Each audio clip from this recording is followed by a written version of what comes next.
The embassy was a disaster zone. 6 humans, tasked with fostering intergalactic diplomacy, seemed more like unruly children than professionals.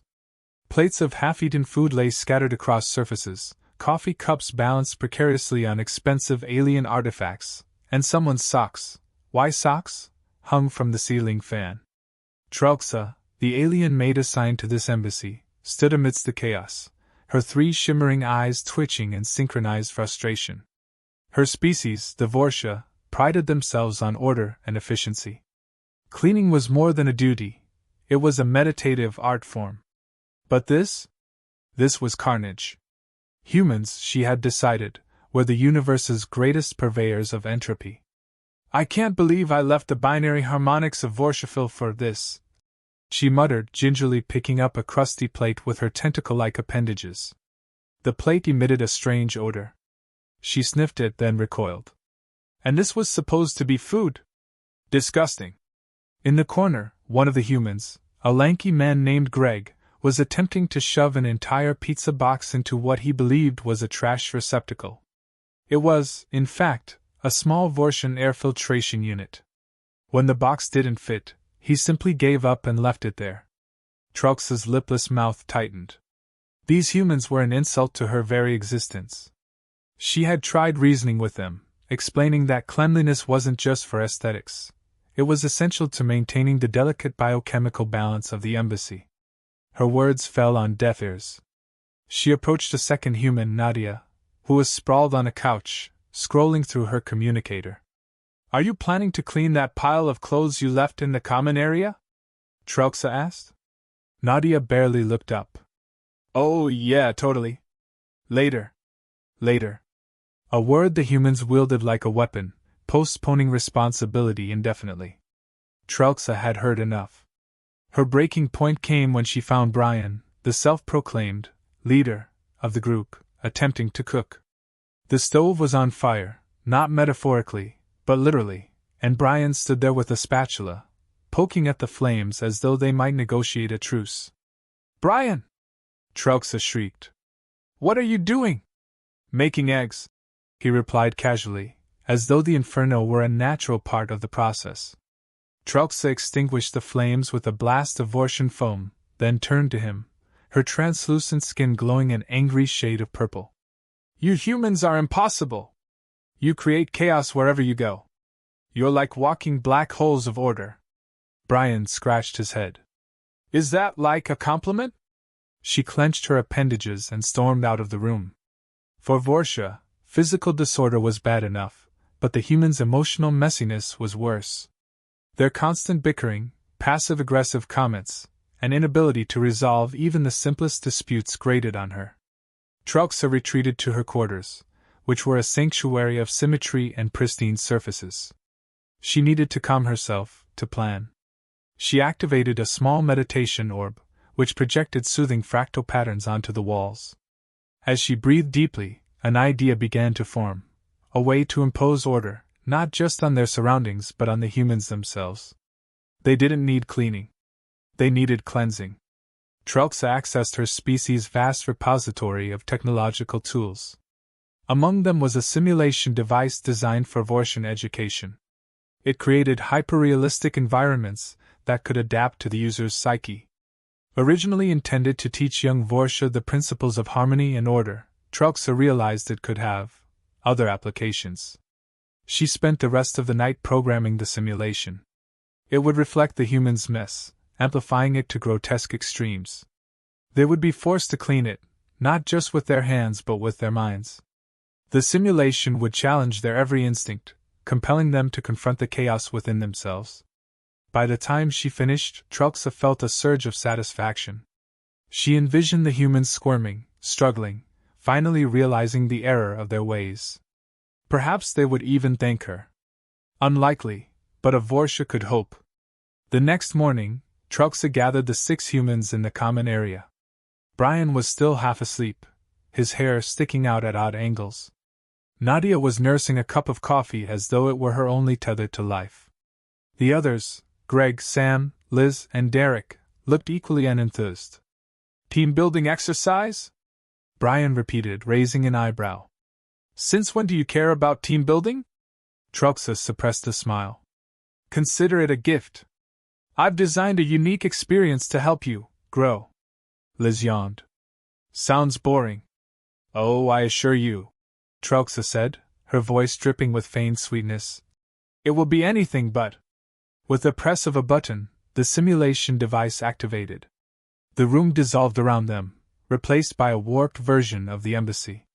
The walls were covered in pulsating slime, the floors sticky with an unidentifiable substance. Piles of alien fluids oozed and bubbled. Strange, glowing orbs floated in the air, emitting unsettling noises. What the hell? Greg shouted, recoiling as a blob of slime dripped onto his shoulder. Welcome to your team-building exercise, Truxa announced. Her voice echoed from nowhere and everywhere, a godlike presence in the simulation. Your task is simple, clean. Nadia wrinkled her nose. This is disgusting. Indeed, Truxa replied. But so are your living habits. Consider this a reflection of yourselves. Brian rolled his eyes. All right, joke's over. Turn it off. Oh, it's no joke, Truxa said. You'll remain here until the simulation registers a sufficient level of cleanliness. Good luck. The humans exchanged nervous glances. Then, reluctantly, they picked up the tools that materialized before them, strange devices that looked like a cross between gardening equipment and alien appendages. As they began their task, the tools reacted unpredictably. The vacuum-like device Greg wielded let out a high-pitched whine and nearly yanked him off his feet. Nadia's mop squirted a mysterious liquid that dissolved half the slime, but left the other half glowing ominously.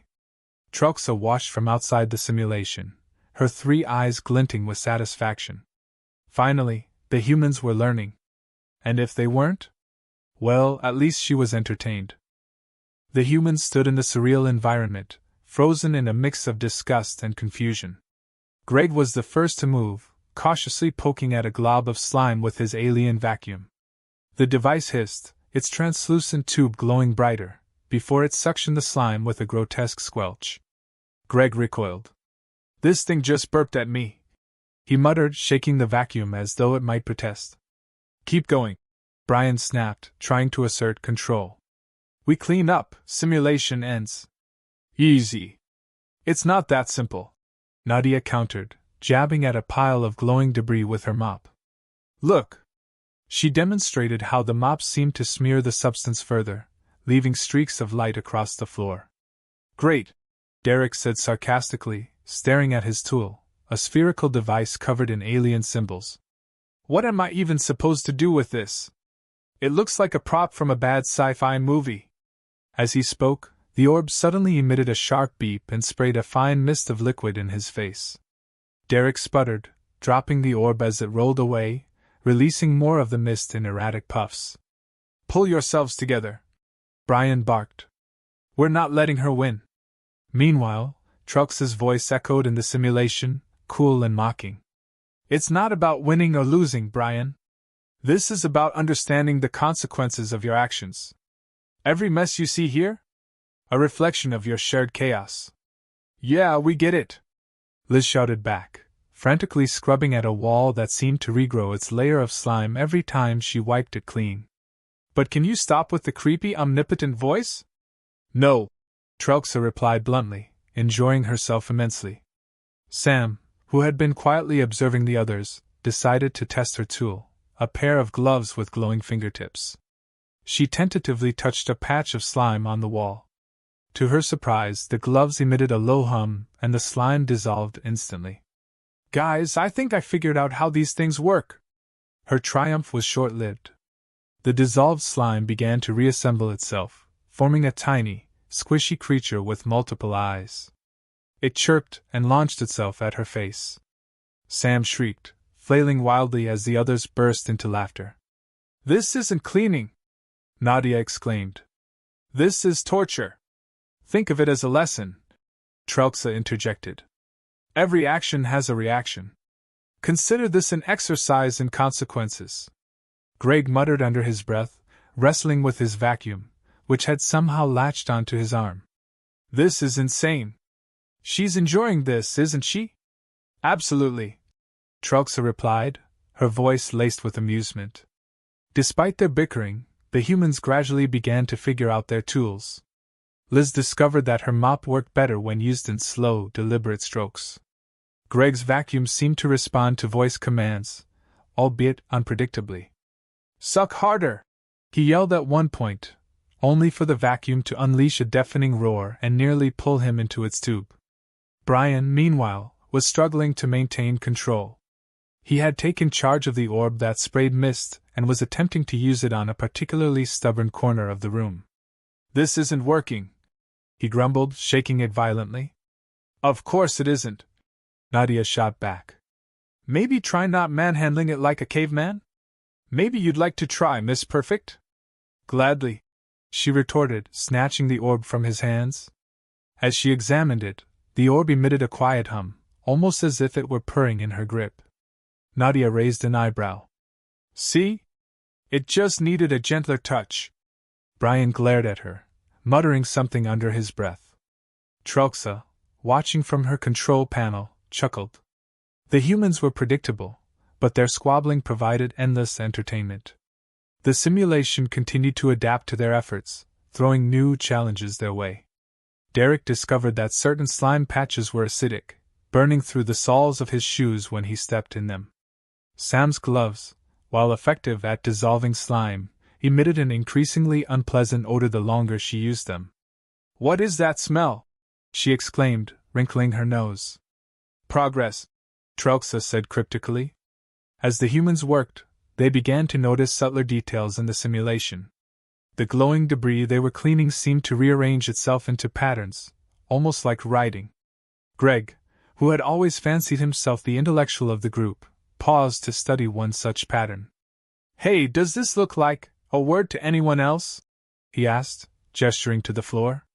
The others gathered around, squinting at the glowing lines. "It says selfish," Liz read aloud. "What's that supposed to mean?" "Each pattern reflects your inner flaws," Trelxa explained, her voice smooth and condescending. "Greg, your intellectual arrogance makes you selfish.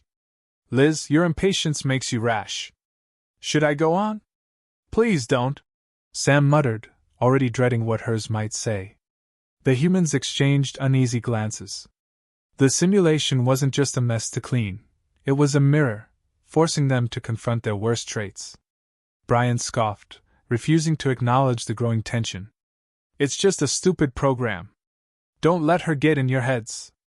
But the simulation was already doing exactly that. Every tool they used, every mess they cleaned, seemed to pull them deeper into their own psyches. The glowing debris formed more words. Greedy, lazy, vain. Each one struck a nerve, fueling their frustration. "You think you're so much better than us," Nadia shouted at the disembodied voice.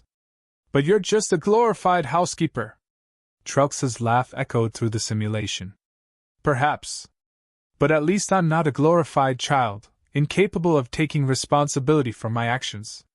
The humans' tempers flared, their arguments escalating as the simulation continued to test them. Yet, amidst the chaos, there were glimpses of cooperation. Liz helped Sam neutralize an acidic slime patch. Derek and Greg worked together to corner one of the squishy creatures that had escaped. Slowly, grudgingly, they began to realize that teamwork might be their only way out. Trelxa observed their progress with satisfaction. The humans were messy, stubborn, and flawed, but they were also adaptable. Perhaps there was hope for them after all. Or perhaps this was just the beginning of their cleansing. The room seemed to grow more alive as they worked, pulsating and shifting in rhythm with their movements. Every completed task revealed another layer of grime, and every attempted shortcut was met with immediate consequences. The mop Nadia had been using suddenly stiffened, vibrating in her hands and spraying a jet of glowing liquid across the walls. She yelped, dropping it as the others turned to stare. "Great job, Nadia," Brian muttered, scrubbing at a nearby patch of slime with his own tool.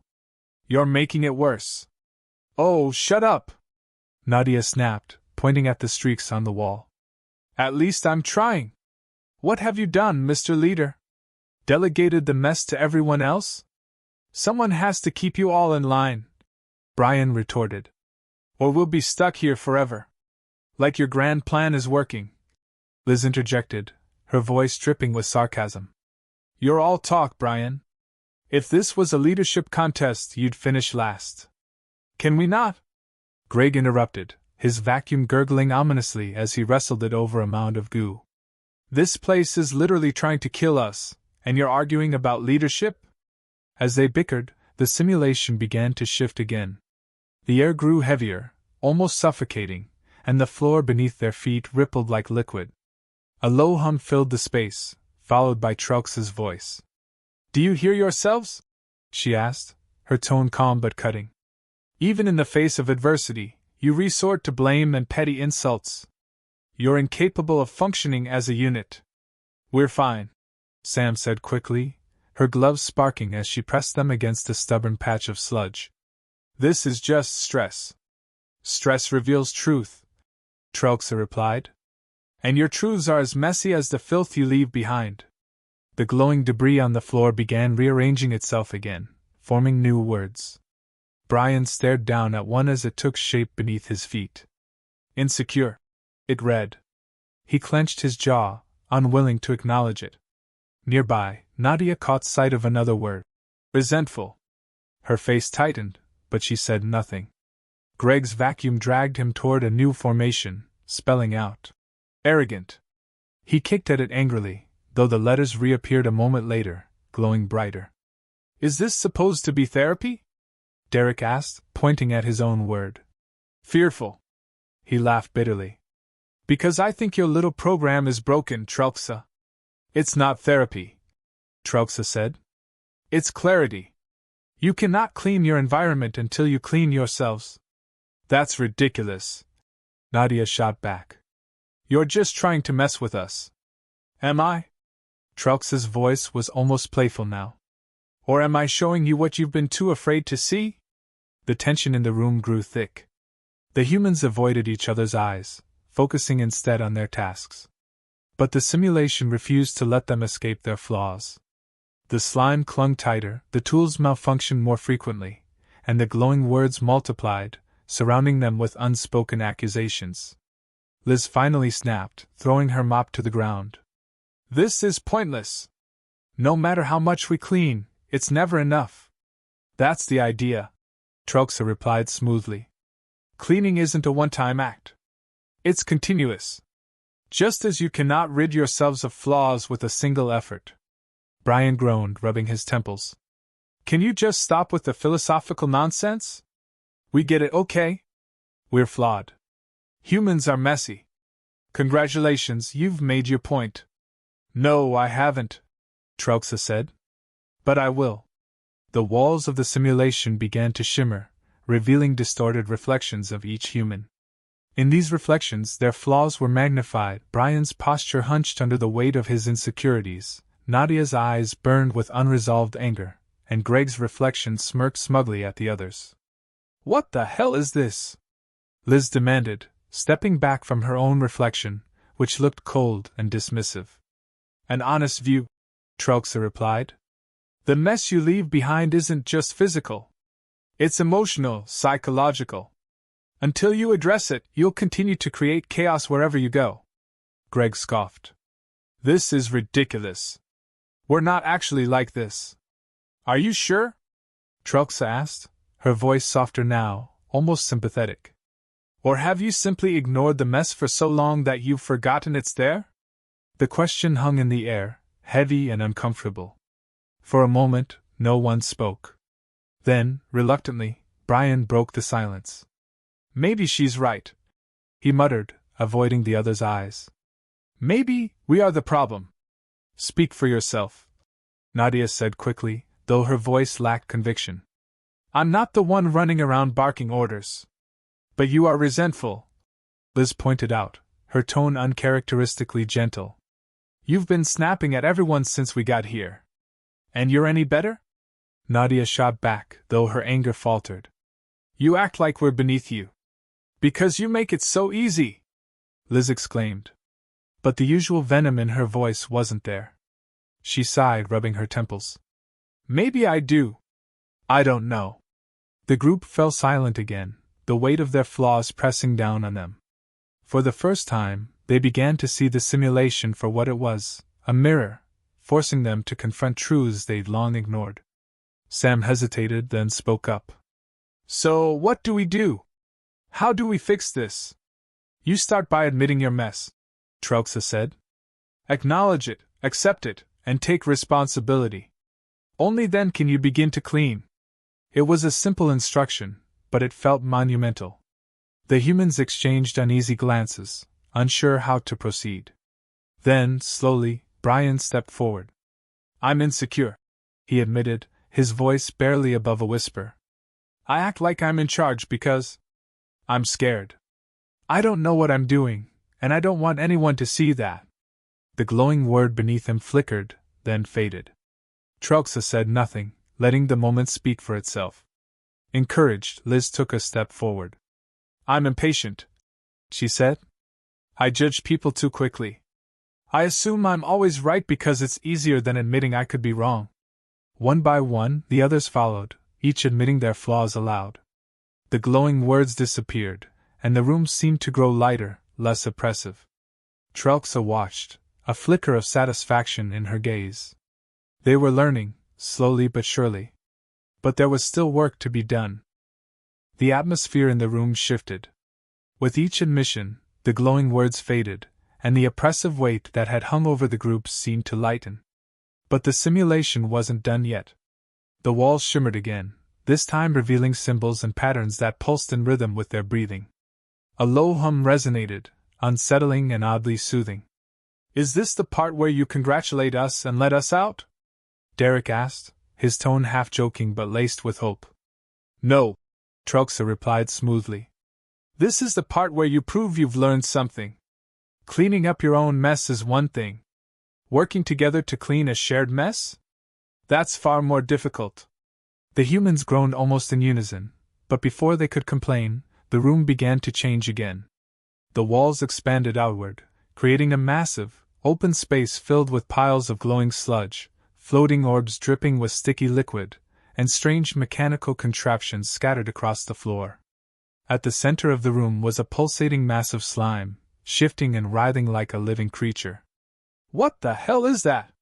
Nadia asked, staring at the blob. Your final challenge, Trelxa said. This simulation will not end until you clean the entire room.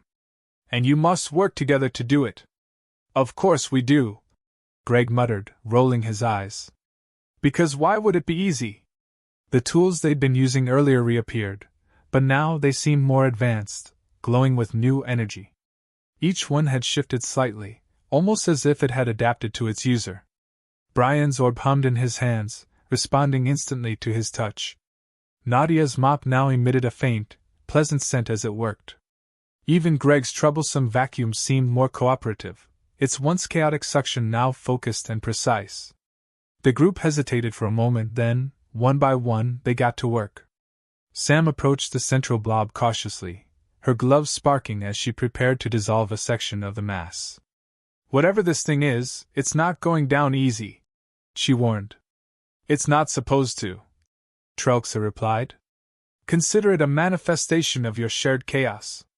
Only by working together can you eliminate it. Brian took charge, but this time, his tone was less commanding and more collaborative. All right, let's break it into sections. Sam, you focus on the central blob. Nadia, take the floating orbs. Greg and Derek, handle the piles on the floor. Liz and I will tackle the walls. Surprisingly, no one argued. They split up and got to work, each using their tools with a newfound sense of purpose. The floating orbs proved tricky, evading Nadia's mop until she discovered they could be lured into a corner by the scent it emitted. Greg and Derek quickly realized that their tools worked best in tandem, with Greg's vacuum containing the mess while Derek's orb neutralized its acidic properties. Sam struggled with the central blob, which seemed to grow larger each time she dissolved a section. It's regenerating, she shouted, her gloves crackling as she pressed them against the slime. We're not making any progress. It's not just about removing it, Trelxa said. You must understand it. Why does it regenerate? What is its source? Sam frowned, stepping back to examine the blob more closely. It pulsed in time with the patterns on the walls, its surface reflecting distorted images of the group. It's connected to us, she realized. It's feeding off our negativity. Exactly, Trelxa said. The more you argue, the more it grows. The more you cooperate, the weaker it becomes. Sam relayed this to the group, and they immediately began to adjust their approach.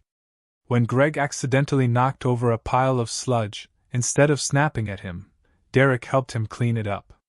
When Nadia struggled to corner the last of the floating orbs, Liz offered her assistance. Slowly, the blob began to shrink, its pulsations growing weaker. As they worked, the room began to change again. The oppressive hum faded, replaced by a softer, more harmonious tone. The walls, once covered in shifting symbols, now displayed serene, geometric patterns. The tools in their hands glowed brighter, responding effortlessly to their movements. Brian, who had spent most of the challenge supporting Liz, turned to the group with a grin. I think we're actually doing it. Don't jinx it, Nadia muttered, but even she couldn't hide the hint of a smile. Finally, after what felt like hours, the central blob dissolved completely, leaving the room spotless. The humans stood together, panting and covered in alien goo but victorious. For a moment, there was silence. Then Trelx's voice broke through. Well done, she said, and there was a note of genuine approval in her tone. You've accomplished something I didn't think was possible. You've learned to function as a team. Does this mean we're free? Greg asked, still clutching his vacuum like a lifeline. Yes, Trelxa replied. The simulation is complete. The room dissolved around them, and they found themselves back in the embassy's common area. It was exactly as they'd left it, messy, disorganized, and cluttered. But this time, the humans didn't complain or make excuses. Without a word, they began to clean. Trelxa watched from the corner, a small smile playing on her lipless mouth.